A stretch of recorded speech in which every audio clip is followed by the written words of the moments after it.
Back to you as the traditional prime minister of the palace or the king's palace here in Ghana, the Eze in the Igbo palace of Ghana. Let us understand this title that you hold. A typical Nigerian palace, the Onowu I'm talking about.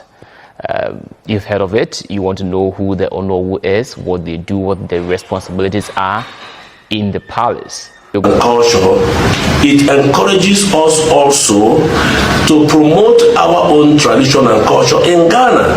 And the Ghanaian kings love what we are doing. The Ghana government also love what we are doing because... Right, so hi everyone, welcome back to the channel and thank you for clicking. My name is Lillian, that is if you are new here. Please do it to like the video and subscribe if you have not. So I had wanted to take a short break and then go relax the brain and the body and come back. But I saw this video on the front page of YouTube, and the video is by Ghana Observer, and it is about the Prime Minister of the Igbo Kingdom in Ghana and what he has to say to you Ghanaians, and not all Ghanaians. I mean, Ghanaians that are in disagreement with their kingdom in Ghana. The Prime Minister of the Igbo Kingdom in Ghana going head to head with a Ghanaian female soldier, and she is defending her country massively. To me, being a soldier is not only about putting on the uniform, but being brave enough to stand up for what you believe. And I am a soldier too. For my interests, I fight hard. And before we go further into the video, let it be known that whatever I bring on here is verified or nothing. Let's watch as Ghana Observer go head to head with the Igbo Prime Minister in Ghana. My name is Chief Dr. Anekwe Obiora, CEO Oram Global Farms Limited. It is a sort of advice because when you attack tradition, the attack is not for man. The attack is the cause of the people that constitutes this tradition. So if you're a blogger and you are attacking people's tradition and culture, know it that you are attacking the gods of that tradition and culture. I see someone is sending his mini-me, yes man, minions to continue spewing lies on his behalf. Oh, goodness gracious. Who is attacking the gods of your tradition and culture? Who? When I say some can lie with impunity, hoping something sticks, this man right here is a classic example. No one has attacked your tradition or culture. What the man who calls himself king is being called out for is him prancing around, pretending as though he's king when his traditional rulers in Nigeria, in Igbo land, have told him it's illegal and unacceptable for him to do that. That's what he's being called out for. What he's being called out for is installing his mini chiefs in 16 regions of Ghana, which he has no right to do. That's what he's being called out for. So who has attacked your tradition and culture? Liars. Or is going to foreign land and pretending to be a king there and handing out fake certificates and titles when you are not ruling anything in that land. Is that part of your culture now? Or is installing mini chiefs in 16 regions of foreign land part of your culture and tradition now? Do tell. He came to Ghana, cloaked himself in royalty, assuming and thinking that you'd escape close scrutiny and questioning. So what you cannot do in Nigeria, you want to come to Ghana and do it with no consequences, no repercussions. And since that didn't work for you, now you're jumping onto traditions and culture because you know Ghanaians revere that. It won't work. So if you're a blogger and you are attacking people's tradition and culture, know it that you are attacking the gods of that tradition and culture, and you know the consequences. Is that supposed to be a threat? On my land? On my Ghana land? You rather should be worried about the consequences of your actions on Ghana land that should be taking place in Nigeria, in Igbo land. Because that's where your gods are. Because they don't reside in Ghana. Your gods are not here in Ghana. So that's what you should be worried about. Instead of going around making empty threats. The nerve that you have, the audacity to threaten me on my land. So uncouth and civil and uncultured. You have some nerve. What I see about the bloggers is that some of them, when you give them money, they don't care about the consequences of what you engage them to write. They just go on and say whatever they want to say. You see how they love to project? What they do, no? They turn around and project it on you. You are the ones motivated by money. You are the ones who do anything and everything for money. And oh, by the way, tell your buddy, the man who calls himself king, that the consequences of him mentioning my name resulted in me getting more subscribers. Now that's consequences for you. We are going to continue. I know you are enjoying this as much as I am enjoying it, because trust me, this is funny and you're all supposed to be scared. The gods are coming for you. And because of that, you all are supposed to be so scared. You are enjoying it. I'm enjoying it. Welcome to Nollywood. With regards to the news making round the social media about the Igbo tradition and culture in Ghana, I want to say that we Igbos are proud people and we respect our tradition and culture so very much that wherever we go around the world, we go with our tradition and culture because we honor it. Our tradition and culture is our identity. Same to other nationals, including Ghanaians alike. Ghanaians celebrate their tradition and culture and they respect it. And because we the Igbos, we see that Ghanaians love tradition and culture, it encourages us also to promote our own tradition and culture in Ghana. And the Ghanaian kings love what we are doing. The Ghana government also love what we are doing because this is all about promoting African tradition and culture, and that is our identity. That is whom we are. When I say I've never come across a group of people who are so tone deaf, it's not an exaggeration. When you talk, nothing's penetrating. Emotional intelligence of being able to size up, how people feel. Just say it's zilch, zero. Who is not proud of their culture? Who is not proud of who they are? Go into Igbo land and do it, and I promise you no one would care. Not a one of us would care what you do in Igbo land. But once you are in our space, on our land, we have every right to question. And that divisiveness that you are trying so hard to bring between Ghana, traditional kings, leaders, government, it's not going to work. When we are upset with them, we let them know. It's not you who come and cause confusion like you've caused in your country. It's not going to work here. But I blame them for coddling you, for tolerating you this long. Because we, the Ghana citizens, we're going to let them know. We've already started letting them know how we feel about it. And they're going to listen and hear us. It takes them a while, but they will listen, unlike your leaders. And now let's find out who this minion spokesperson is, talking on behalf of the 419 man who calls himself king. Because Ghana Revenue Authority, you might have a missed call regarding unpaid taxes.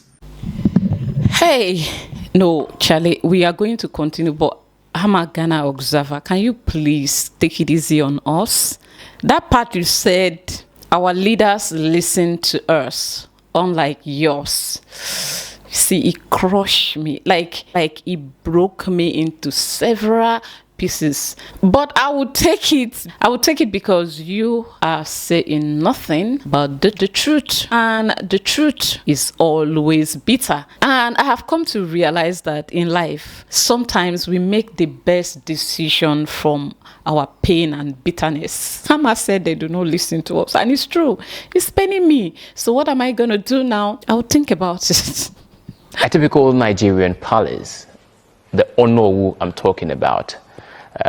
You've heard of it. You want to know who the Onowu is, what they do, what their responsibilities are in the palace. We're going to talk with Chief Anakwe Obiora, who is the Onowu of the palace or the king's palace here in Ghana, the Eze in the Igbo palace of Ghana. He's been in Ghana for about 18 to 20 years, living a wonderful life. Today we get to know him more. Chief is married to a wonderful woman who is half Nigerian and half Ghanaian. For me, it is their antics for me. It is this married to a Ghanaian, married to half Ghanaian or third half Ghanaian or 1/3 half Ghanaian or tiny pieces of half Ghanaian, whatever. But their wives has to be Ghanaians. Almost all of them are married to Ghanaians. The Shah have to be a Ghanaian in that wife bloodstream. Those are their targets, because these people here knew long time ago what they wanted to do in Ghana, and they are living their dream right now. Yes, they are living it. And am I here to complain? No. Why? Because I am a Nigerian and I have nothing to do with this. So I am just a middle person between Ghanaians and this particular kingdom here in Ghana. All right, remember, I am a Nigerian and forever will be. So I am not here to take side with anybody. I am here to have fun too. All right, so shall we continue? So now I'm going to allow you, let me leave you to meet your in-law properly, okay? Your in-law, meet your in-law. Yes, so maybe the fact that he's married to a half Ghanaian woman, it is making him enjoy his stay in Ghana. Oh yes, you can say that again. Since my wife is half Nigerian, half Ghanaian, I see myself as a Ghanaian. So living in Ghana, I think is quite enjoyable and peaceful for me. Okay, back to you as the Onowu or the traditional prime minister. Let us understand this title that you hold. Well, Onowu or traditional prime minister. I'm also the PA on special duty to His Royal Majesty. Even my wife, I found her in Nigeria, but though the mother was a Ghanaian and then the father is a Nigerian, so I married her in Nigeria. As a businessman, I do my business both here in Ghana and in Nigeria. Today I'm a farmer. I farm in aquatic. Okay. Yes, that's my specialty. So doing business in Ghana is very good because wherever you are, if you are doing business of food, eatables, you will always have the cause to say, oh, thank you, God, because people will eat. Definitely, the hand must visit the mouth every day. So doing business in Ghana is good and very encouraging. Maybe there are some young Nigerians who have traveled to Ghana. They want to also learn how to do this business. Can you, in some few seconds? Yeah, sometime. Yeah, the way to go about very it. Soon. Yes, very soon. I will invite the young ones for a seminar, teach them how to grow the fish, from hatching the fish to growing the fish and to formulate the food or the feed, just everything about the fish. So we are working on that very project to take people on that line of study. And I know it will empower so many people when you learn how to grow fish, and not just learn how to grow it, but also learn how to sell them and convert them to money. The business part of it. Yeah, the business part of it. With that, those who are interested will definitely make a change. Okay.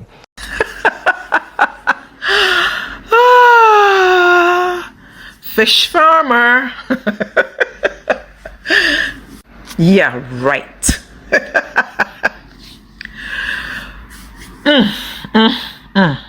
Coming to threaten whom on their own land? Who are you talking to? Are you paying your taxes? We are here to develop Ghana. We are here to help grow Ghana. Are you paying your taxes? Where is Ghana listed? You are in Ghana majority of the time. Where is Ghana listed on your business? You said it's global. Where is Ghana listed? Coming to all you know is to push people around, intimidate and bully people. What you cannot do in Nigeria, you want to come to Ghana and do. Hey, I don't want to use some words. Go and come again correctly, using fronts to cover what they do behind the scenes. You are coming to talk to whom with an attitude. As a matter of fact, I have received a lot of messages from people that have been following me from day one on here. And some of them are apologizing to me. Oh, Lily, before now you keep telling us that it's not every Nigerian that is in the habit of this and that. It's not every Nigerian. Now we get it. Do you now understand why a lot of them try to come in the name of Nigeria to say me, Lillian, have destroyed Nigeria, and it is because of the cover up, because this is how they do it. They gaslight you. It's just that some of us knows this antics. We've lived with, I know these people, I know some of these people, and I will not sit down here today and lie to you that all Igbos are the same. As a matter of fact, when it comes to personal relationship, Igbo people are amazing, both male and female. But when it comes to trying hard to cause confusion between Nigeria and anywhere they go, trust me, these people, majority of them are on a mission, and they have tried so hard. You are talking down on Nigeria. They even went to write on Vanguard. It did not work.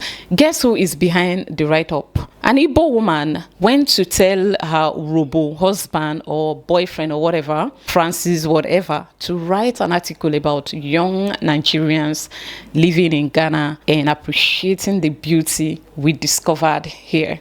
Appreciating what we are seeing in Ghana and wishing that our own governments also do same, at least try to do the same thing. An Igbo woman was the one that sponsored that article on Vanguard. Well, I have nothing much to say in this video. I just brought it here, and bear it in mind, I'm not doing this because I'm a Ghana Observer's fan or something like that. No. Do I have anything against her content? No, I do not. But if there is anything I like about Ghana Observer is the fact that she put in the work to do research before she bring the videos out.